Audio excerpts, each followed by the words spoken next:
I am honored by your presence.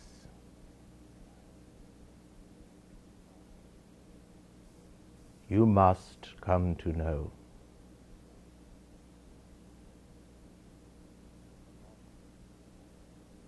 that the loftiest states of consciousness are never far from the depths of humility. Some would say they are the same. The most humble, then, are chosen as the leaders. What is humility? Is it not that wonderful feeling that all pretense is gone? That there is no face to wear save that of love and compassion?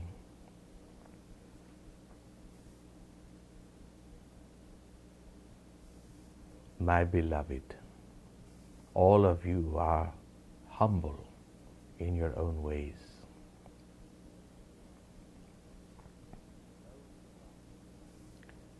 Those of us who are here this evening have but kept a date centuries old. Why then do we convene? Simple is the answer here. For it is in our togetherness that we are greater, and yet greater, and yet greater.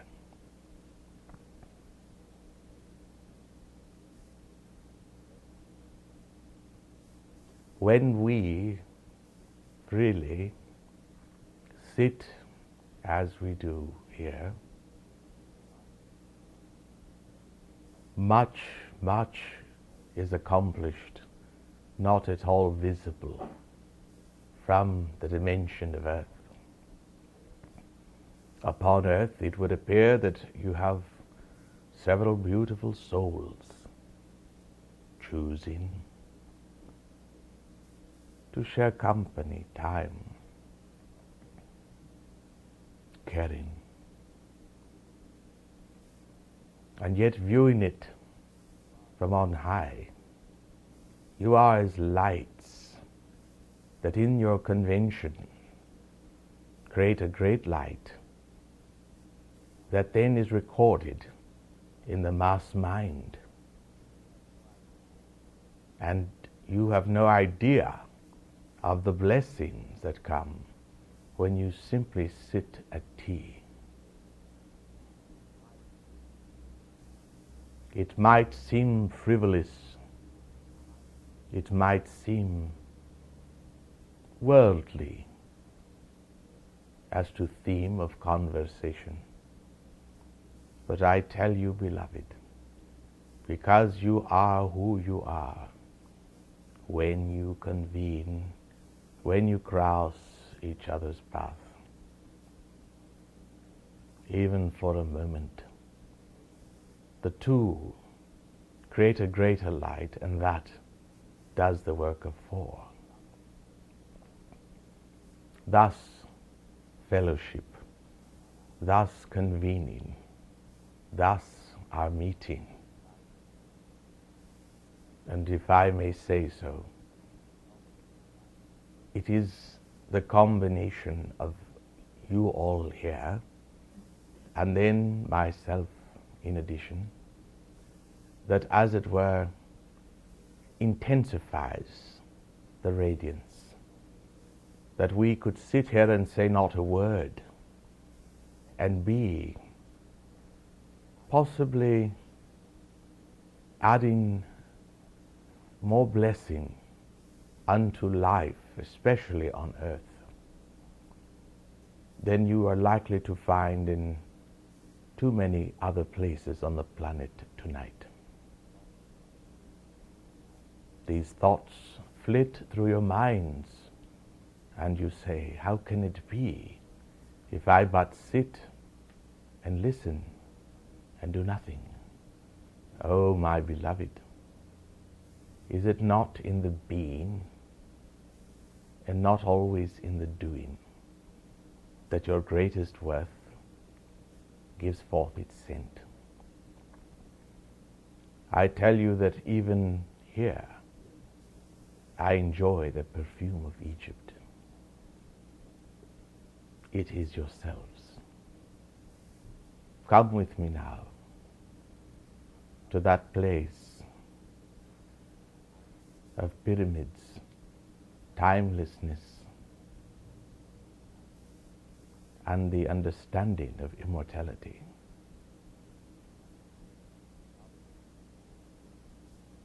Come with me to Egypt. You may see a pyramid if you like. It helps.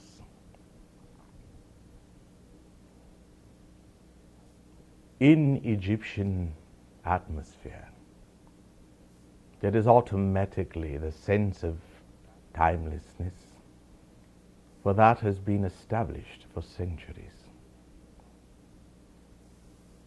It is not the feeling of what can we build here, for it has been built long ago. What I come to offer you is steady passage to Egypt. I am come to invite you to come to Egypt often. Come to Luxor. Come at will. You will find that with but a moment's contemplation, you are here. Why would you do this? Each time that you do this, it is like one who works a loom. Your consciousness becomes as a golden thread, linking this place to Egypt. And I tell you, it is the combination of these two that creates a very heady and wonderful scent. These two, when in combination, bring about a feeling of endlessness of youth, a feeling of immortality, but lived in the fullness of life on earth. I have told you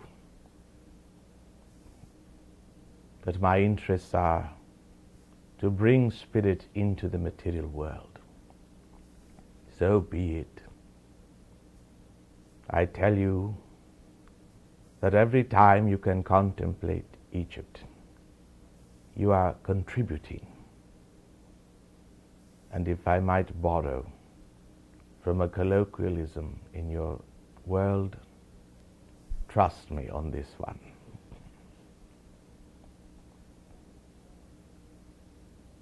All is in thought, ultimately. And so your thoughts must be arranged. The truth must be spoken. And so your throats become unloosened, and your tongues no longer can be tied. I tell you, your missions from this point forward are to speak the truth as often and as fully as you can. For it is the dispersing clouds of past cycles that respond to sound perhaps more than to anything. Speak the truth. I speak of that which delights as sweet incense to the nostrils, I do not speak of the challenge thrown in the face of another. I believe we have seen quite enough of that. Oh, that we might enter a time of gentleness then, but also of truth. Thus your throats hum. Thus your throats open to become as reeds through which Krishna can play his flute.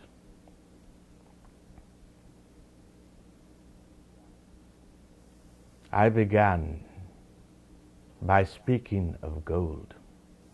I return to the topic. A golden aura would be a very good thought form to keep about yourselves.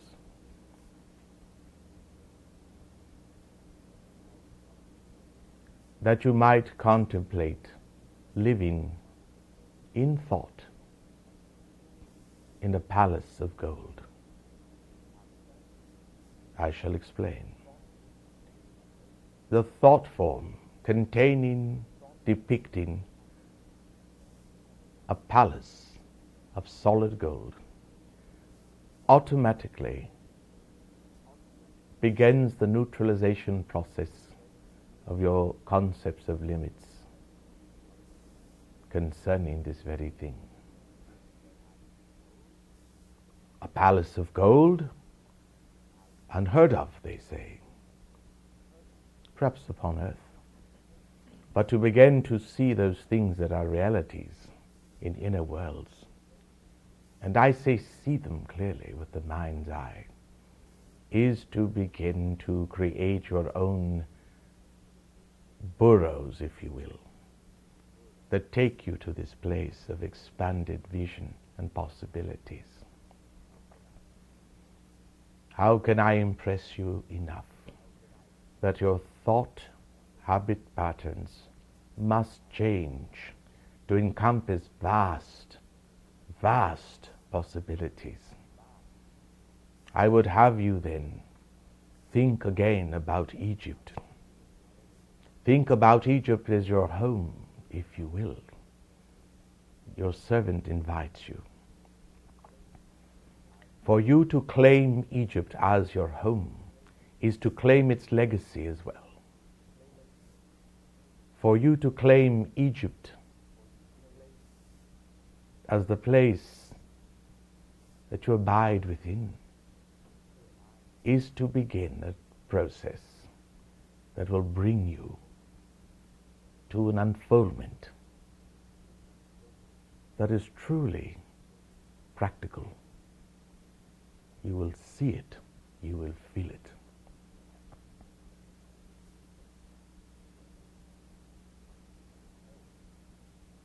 And so, that we might dispense with limited thoughts and thought forms, a palace of gold as your residence, my dear, dear souls. The next will be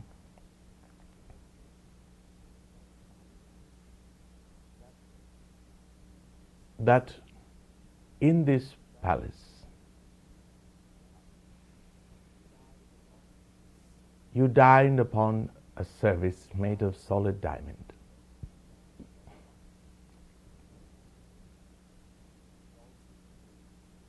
That all fixtures are either gold or silver,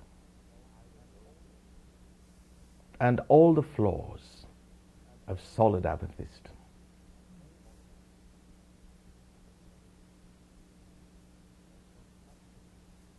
That your cutlery be made of emerald.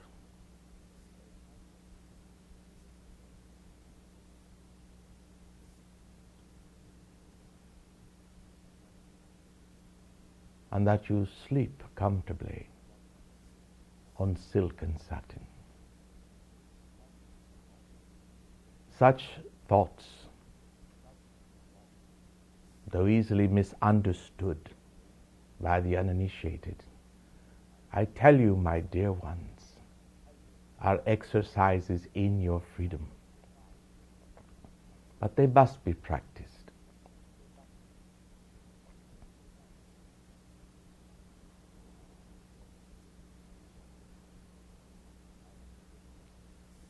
our beloved brother, the Knight Commander,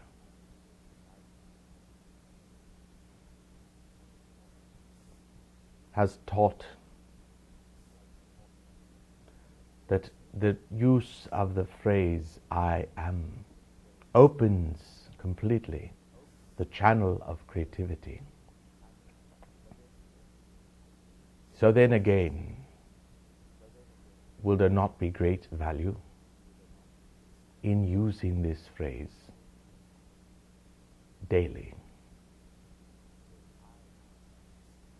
I am He whose presence frees all life. I am He whose heart melts the iceberg of coldness and indifference to others. I am the light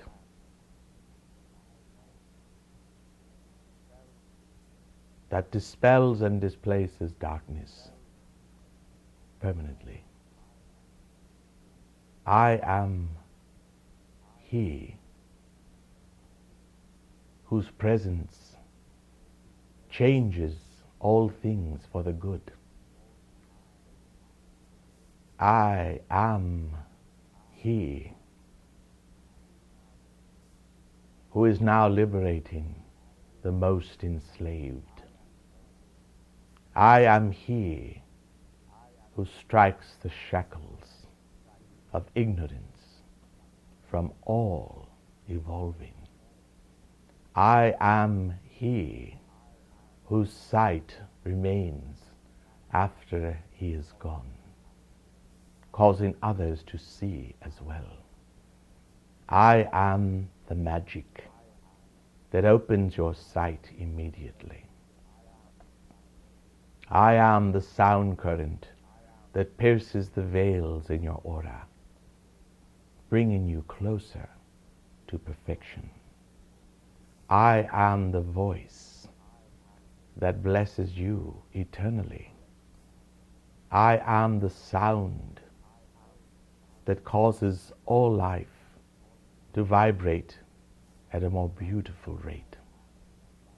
I am the light that reaches far and wide, inspiring those who are most downtrodden.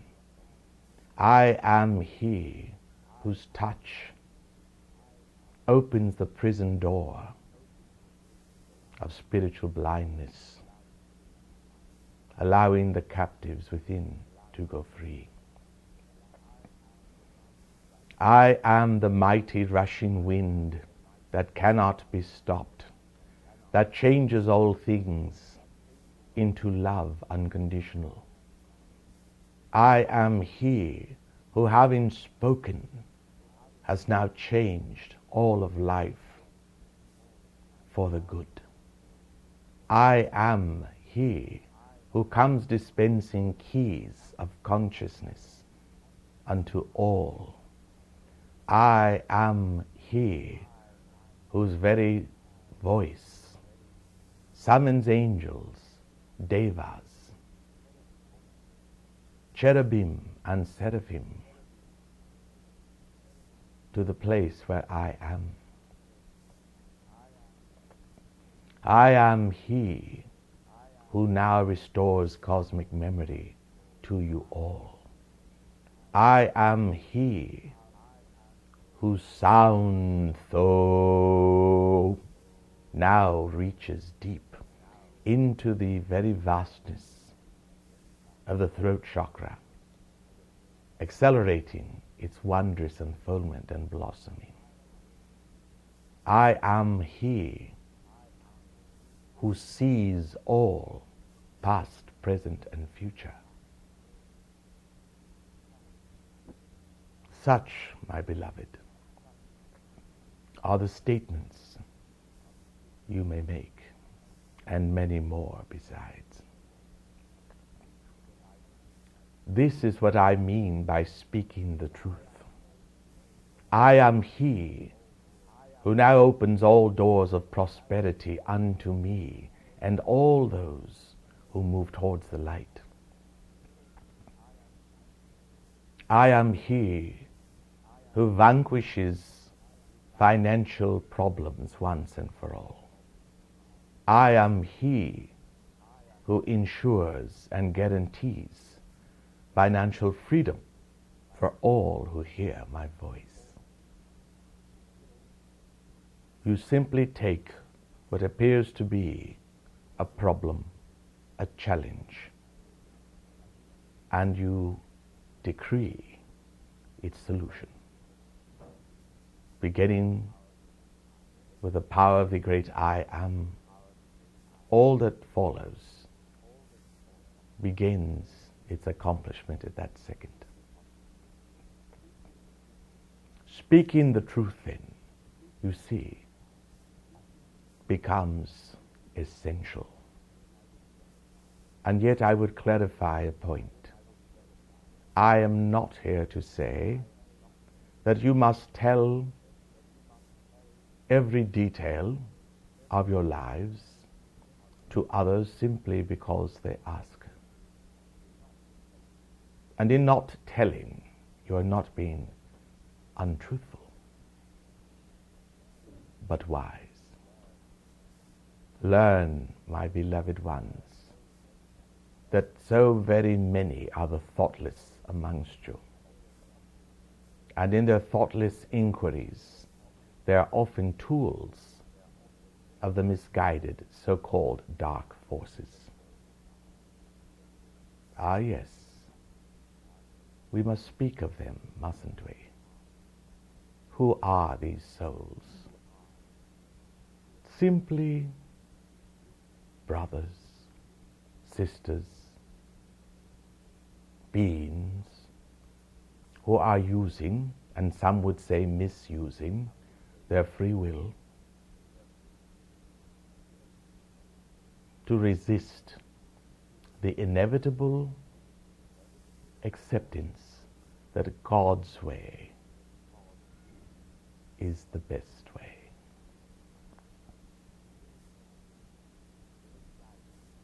The misguided amongst you will at times seek to thwart your efforts. They will at times cause you disruption. I speak of the disembodied, and there are legion. Think not that they do not surround you from time to time, but in such surrounding they are but scouting, for they know that you move differently than they move. They see you seeking things that do not seem to lend to your self-aggrandizement. And they simply can't understand it. To them, young souls as they are, it's all a matter of grasping, taking, using, with little thought to consequence or propriety. These are the so-called dark forces. Give them no power that they do not deserve, any more than you would give power to a seriously misguided soul who has committed a serious crime. It is unfortunate from one angle, but completely necessary from the rest. Oh, my beloved, at least once, won't you sit and seriously contemplate the absolute perfection of life?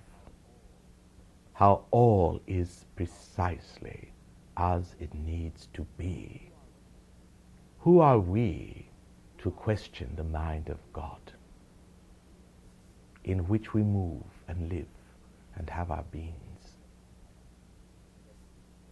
Acceptance of the great, great light is your goal, and some would say your only goal. I have been referred to as a disciplinarian.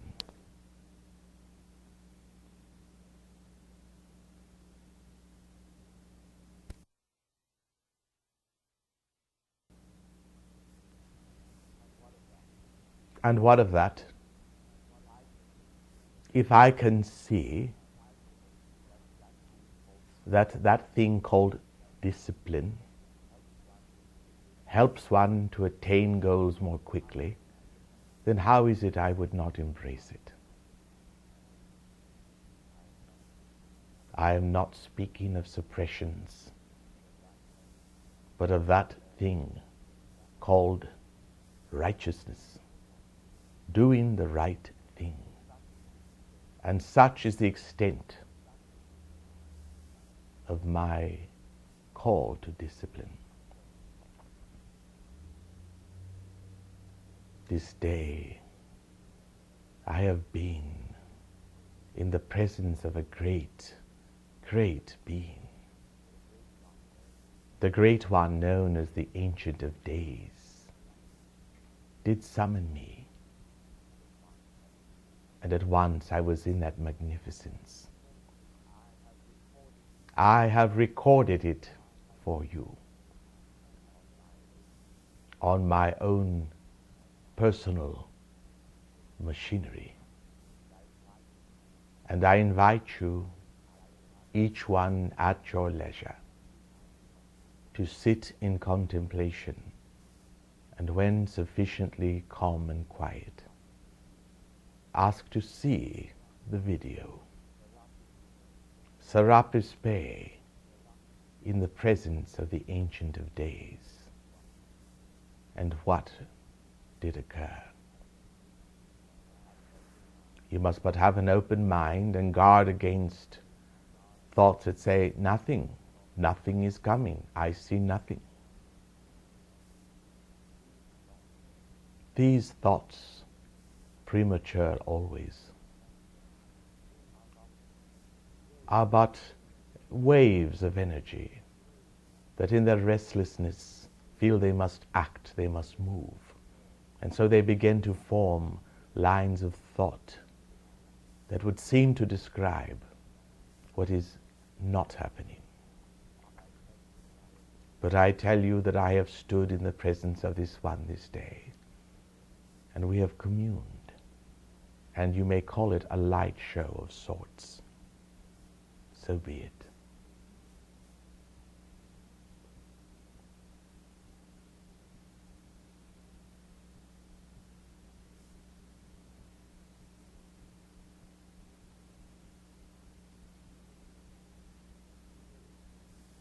Humility.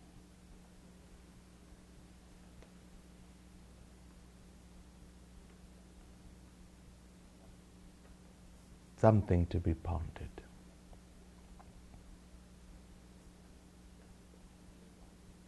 My dear ones, each word I have spoken this night has been calculated to help you win the fight,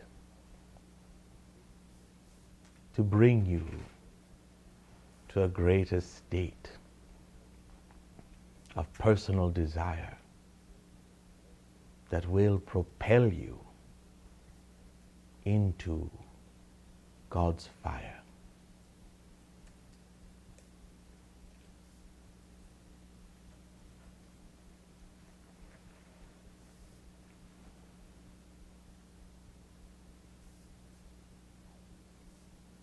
I leave you now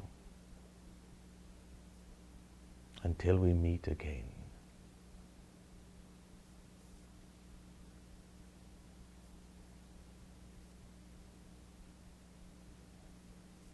And yet I say this: